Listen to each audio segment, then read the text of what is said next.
Unaware his wife was about to take over the company, he kicked her out. What she did next destroyed him. "If you sign that document, you'll create the biggest enemy of your life." Those words came from Nayla, a quiet, soft-spoken woman who never raised her voice. But her husband, Raza, only laughed. He had no idea that the signature he was dismissing would soon turn his entire world upside down. And the most shocking part?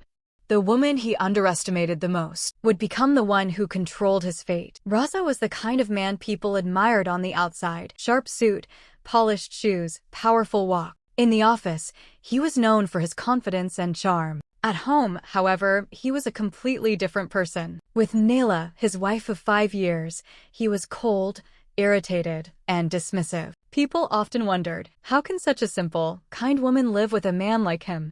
But Nayla remained silent. She endured everything: his anger, his belittling, his neglect. One morning, the company announced shocking news. The founder was gravely ill, and ownership would soon be transferred. Everyone in the office buzzed with tension. Raza, however, was thrilled. He believed he would be chosen as the next leader. In his mind, he was already rising to the top. He didn't know that a storm was coming, one he would never recover from. Raza's ambition grew uncontrollably. He began spending more time with his billionaire boss, Miss Zara, a powerful and glamorous woman who seemed impressed by him. He flirted openly. He complimented her excessively.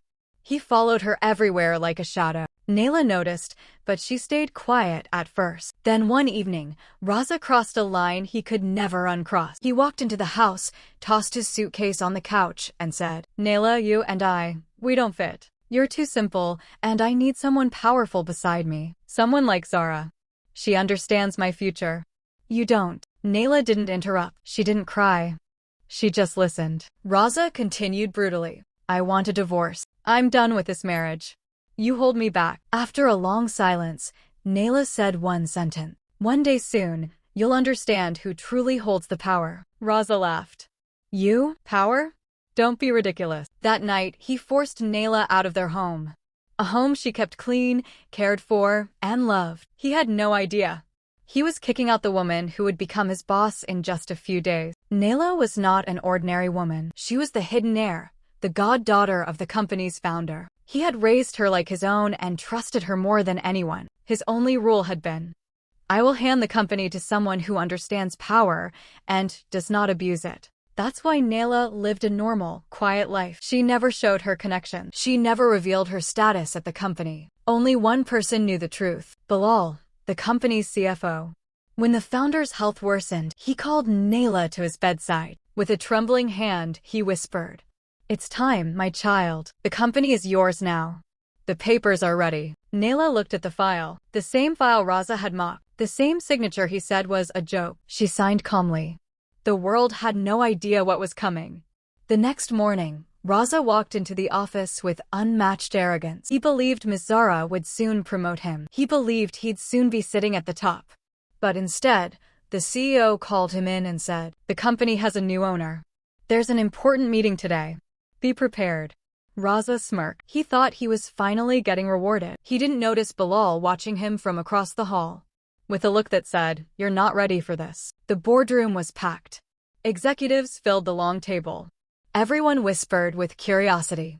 Raza sat with his chest out, fixing his tie, imagining his future power. Bilal, standing at the front, looked at Raza and said quietly, "You have no idea what's coming." Raza smirked again. Suddenly, the door opened. Everyone stood. Raza turned slowly, and his world froze. And Wiley walked in, but not the Nayla he knew. Not the quiet, humble wife who cooked for him and tolerated his insults. This Nayla was different. She wore a sleek black suit. Her hair was perfectly styled. She walked with unshakable confidence, like a woman who owned the ground she stepped on. Raza's lips parted. His face drained of color. What are you doing here?" he stuttered. And then came the announcement. Bilal stepped forward and declared, "Ladies and gentlemen, meet the new owner and chairperson of this company, Mrs. Nayla Ahmed." Thunderous applause filled the room. Raza's heart felt like it stopped beating. He couldn't speak. He couldn't move. Nayla looked directly into his eyes and said softly, "I warned you. When you signed that document, you created your own enemy. And in that moment, Raza realized his downfall had only just begun. Silence filled the boardroom. Raza couldn't understand what he was seeing. Naila, his simple, unambitious, ordinary wife, was now standing at the head of the table, while the most powerful people in the company applauded her. He tried to speak, but his voice trembled. Naila, what is this? What are you doing? Naila didn't look at him. She placed her leather folder on the table, straightened her suit jacket, and addressed the room with calm authority. Good morning, everyone. As announced, I am now the owner and chairperson.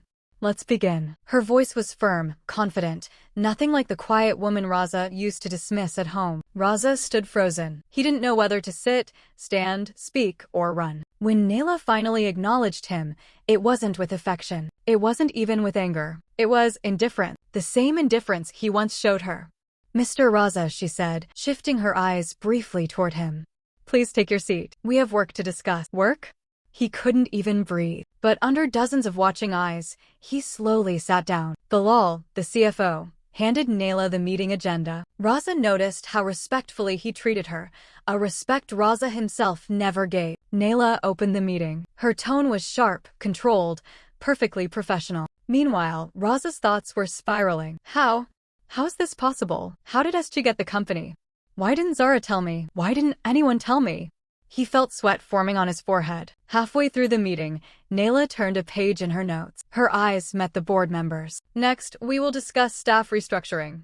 Raza's heart dropped. Restructuring? Now? Naila continued. Certain positions need review. Productivity, integrity, and loyalty are the new priorities. Her words hit Raza like a punch. Integrity. Loyalty. She was talking about him, without even saying his name. He felt dozens of eyes turn toward him. When the meeting ended, everyone left the room except Raza and Naila. He rushed to her, speaking fast and desperate. Naila, please. You can't do this to me. Why didn't you tell me? Why didn't you say anything? Naila calmly collected her papers. Tell you, she said quietly. You stopped listening to me a long time ago. He flinched. She continued. You spent years looking down on me. You pushed me aside the moment someone richer entered your life. You didn't treat me like a partner. You treated me like an inconvenience. Raza opened his mouth to argue, but she cut him off. I warned you, Raza. I told you that signature mattered. You laughed. Her expression didn't change. Now, the consequences arrive. Then she walked right past him, leaving him shaking. Raza, terrified, ran straight to Ms. Zara's office. He didn't knock, he just barged in. Zara, why didn't you tell me Naila was the new owner? You said I had a future here. Zara looked up from her laptop, annoyed. Raza, calm down. I didn't know anything about Naila. Her identity was confidential. He stared at her in disbelief. But you said... Zara interrupted coldly. I said you were a hardworking employee.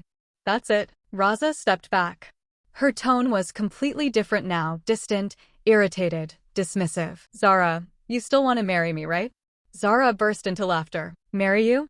Raza, I don't mix my personal life with my business. Whatever you imagined, it was in your head. The color drained from his face. Everything he left Naila for, everything he dreamed of, was a lie. Zara added sharply. And now that the owner is your ex-wife, I can't afford to be associated with you. It would make me look unprofessional. She pointed to the door. We're done here.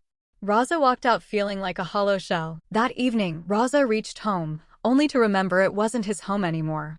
He stood outside the door, realizing Naila used to welcome him, cook for him, comfort him. And now, she owned the company. She owned the house. She owned her life. And he had nothing. He tried calling her. She didn't answer. He texted her, no reply. He tried visiting her office. Security refused to let him in without approval. He tried reaching coworkers. They avoided him, afraid to upset the new owner. Raza was becoming invisible. The same way he made Naila feel for years. 2 days later, Raza received an email from the company. His hands shook as he opened it. Mandatory hearing regarding conduct review. He panicked. He rushed to the company building and begged the receptionist to let him in. She made a quick call. After a moment, she looked up and said, Mrs. Naila said he may enter. But not as an employee, not as a respected man. He was escorted to a small conference room where Naila sat at the head of the table, Bilal beside her. Raza swallowed. Naila, please, don't do this. I can explain everything. Naila spoke calmly. This isn't personal. This is about company ethics. She opened a file. Inside were reports, screenshots, and testimony. Evidence of Raza flirting with his boss. Evidence of disrespect toward coworkers. Evidence of negligence and misuse of resources. He had no defense. Naila closed the file slowly. Raza, you may no longer work here. His world collapsed in one sentence. You are officially terminated. Raza's voice broke. Naila, please. I have nowhere to go. She looked at him with the same eyes he once ignored. You created this path yourself. Then she looked away, signaling the guards. And Raza was escorted out of the building, with nothing but the consequences of his own choices. Raza stood outside the company building, staring at the glass doors that were once his pathway to ambition. Now, those same doors reflected a version of him he didn't recognize, defeated, abandoned, and terrified. For the first time in his life, he realized something brutal. No one was coming to save him. Not Ms. Zara. Not his coworkers, not his so-called friends, not even the wife he betrayed. Only silence surrounded him. As he walked away from the building, he noticed two junior employees whispering. One said under their breath, "Isn't that the guy who got fired?" The other responded, "Yeah, the one who cheated on the owner." Their eyes followed him with judgment and gossip. Raza lowered his head and walked faster, but every whisper felt like a knife twisting in his back. The world he once dominated was now laughing at him. That night, Raza sat on a park bench, shivering as the cold wind brushed past him. He had nowhere to go. He couldn't return to the house, because Naila now owned everything, including that home. He couldn't go to friends, because everyone was too scared to anger the new owner. He couldn't go to Zara, because she had already thrown him away like trash when he lost his value. For the first time, he understood exactly what he had done to Naila. How she spent nights alone, unheard, dismissed. The difference? Naila survived it. He couldn't. At the company, Naila was unstoppable. Every department was buzzing with positive changes. Toxic employees were removed. Salaries were adjusted fairly. New policies protected junior staff. Women in the company felt safer and respected. Board members admired her calm intelligence. Employees adored her fairness. Even investors praised her for restoring stability. Naila wasn't just the owner. She was becoming a legend. She walked through the hallways with a quiet confidence that demanded respect, while her phone buzzed with partnership offers and invitations. It was clear, the woman Raza threw away was becoming the most powerful figure in the business world. 3 days after their confrontation, Naila returned to her home, now hers alone. As she stepped out of her car, she noticed something on the porch. A man, curled against the wall, trembling. Raza. His hair was messy, his face tired, his eyes heavy with regret. He slowly stood up, embarrassed. Naila, can I please talk to you? She looked at him for a long, quiet moment. Then she unlocked the door and said, 5 minutes. Nothing more. Raza followed her inside, feeling smaller than ever. The home felt different. Her presence filled it. Strong, peaceful, confident. He had never noticed how much warmth she brought to this place, until he lost it. Raza sat on the sofa, gripping his hands tightly. Naila, I'm sorry. She didn't respond. She simply poured herself a glass of water and stood by the window. Raza continued. I made mistakes. I let ambition blind me. I treated you unfairly. I was stupid. I lost everything. Still, she said nothing. And that silence was worse than any punishment, because it showed she no longer cared enough to respond emotionally. Finally, she turned. Raza, you didn't lose everything because of me. You lost everything because of who you chose to become. He felt tears forming. Please, Naila. Just give me one more chance. One last chance to fix myself. She walked toward him slowly. Why? Her voice was calm but sharp. So you can betray me again the moment someone richer comes along? Raza shook his head desperately. No.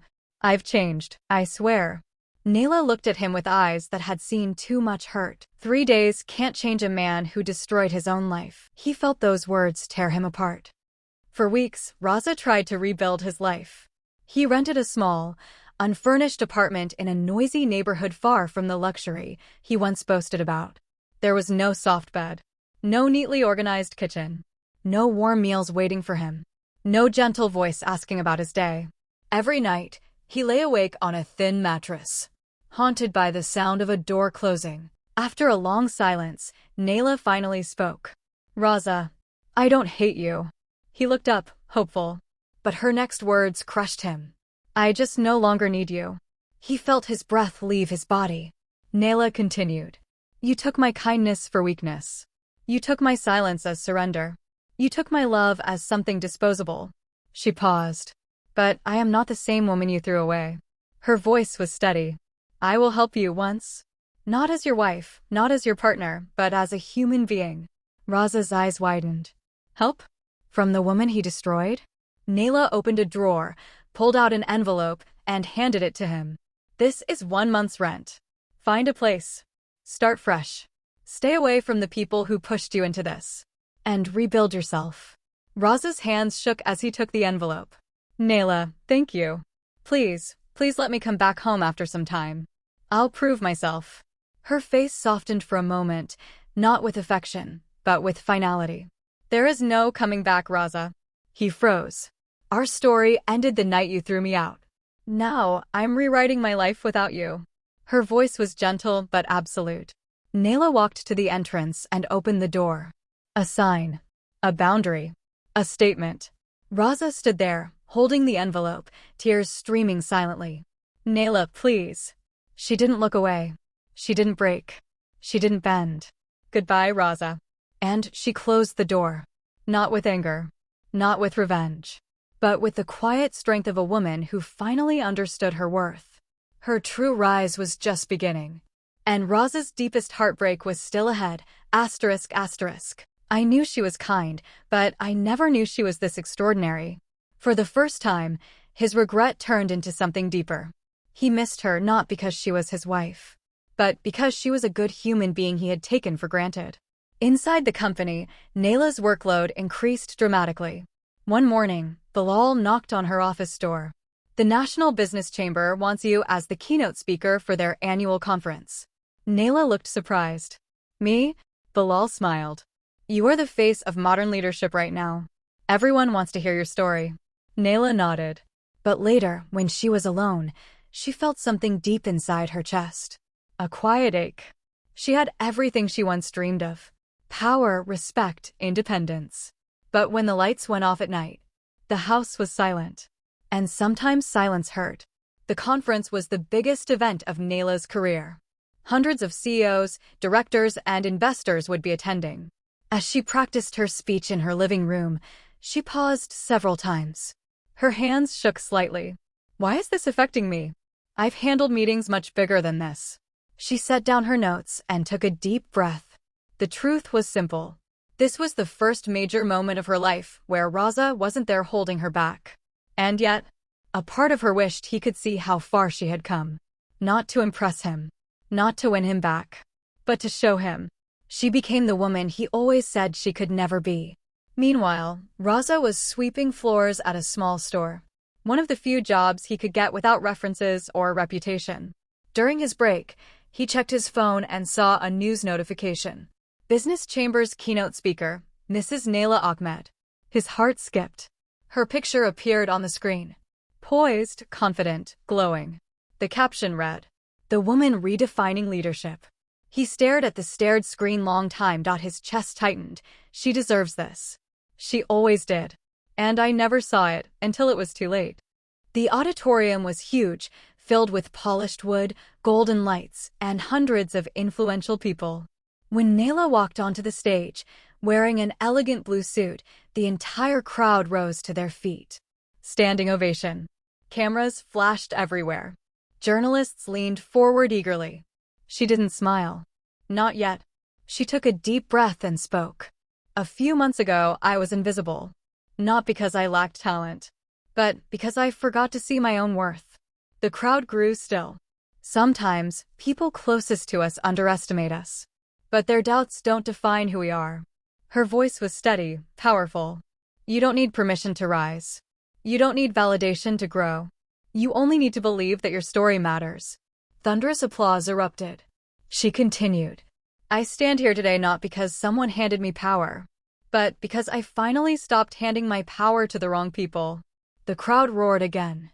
Nayla smiled softly. A smile filled with victory and peace. Across the city, a small electronic shop had a TV playing the live broadcast. Raza froze when Nayla appeared on the screen. Her words, her strength, her transformation were like a mirror showing him everything he had never appreciated. A customer standing beside him said, "This woman is brilliant. Her husband must be proud." Raza's throat tightened painfully. He whispered under his breath. He was. And he didn't deserve her. And for the first time, he said it not to Nayla, but to himself. And Nayla's biggest decision was still ahead. Ethan had never felt fear the way he felt it now. The conference room was silent except for the echo of Claire's footsteps as she walked toward the head of the table, the seat of the new CEO. A seat that should have been his, at least in his mind. But now, watching her stand confidently in front of the board, he finally understood one painful truth. Everything he had destroyed was coming back to bury him. Claire didn't look at him. She didn't need to. The board members watched her with admiration, pride, and gratitude, feelings Ethan knew they had never felt for him. This company, Claire began, deserves leadership that operates with integrity, not manipulation. It deserves someone who builds, not someone who breaks. Today marks a new chapter. A chapter built on transparency, loyalty, and accountability. The word accountability sliced into Ethan like a blade. Miss Crawford, still stylish and cold as ice, let out a quiet laugh. "Well said," she murmured, though her smile was tight. She knew the board's decision was final, and for the first time, she wasn't the one holding power. Ethan's voice cracked. "Claire, we can talk about this. Please. I made terrible mistakes. I know that. But I can change. I can try." Claire raised a hand without turning. "Ethan, this isn't about revenge. It's about correction. You burned everything we had. You pushed me aside for someone you thought was better. But life doesn't reward betrayal. It reveals truth." The board chair cleared his throat. "Ethan Miller, you are hereby terminated, effective immediately." The words hit him harder than any physical blow. Guards stepped forward. Ethan's face drained of color. "Please, don't do this. Claire, please. I have nothing left." Finally, she looked at him. Her eyes held history, love, pain, disappointment, and strength. "You had something," she whispered. "You had me. And you threw me away." Ethan broke. Completely. The man who once believed he could climb to the top by stepping on others now stood shaking, small, and powerless. As he was escorted out, he looked back. Claire was already surrounded by board members congratulating her, praising her leadership, her vision, her grace. She didn't look for him again. She didn't need to. This was her moment. And Ethan finally understood the twist of fate he had created for himself. He kicked his wife out to marry his billionaire boss. But she became the boss who ended everything. If you enjoyed this story and want more powerful, dramatic episodes just like this, make sure you subscribe to the channel. Hit the like button. Turn on notifications so you never miss the next twist-filled story. Your support helps me keep creating amazing content for you. Thank you for watching. See you in the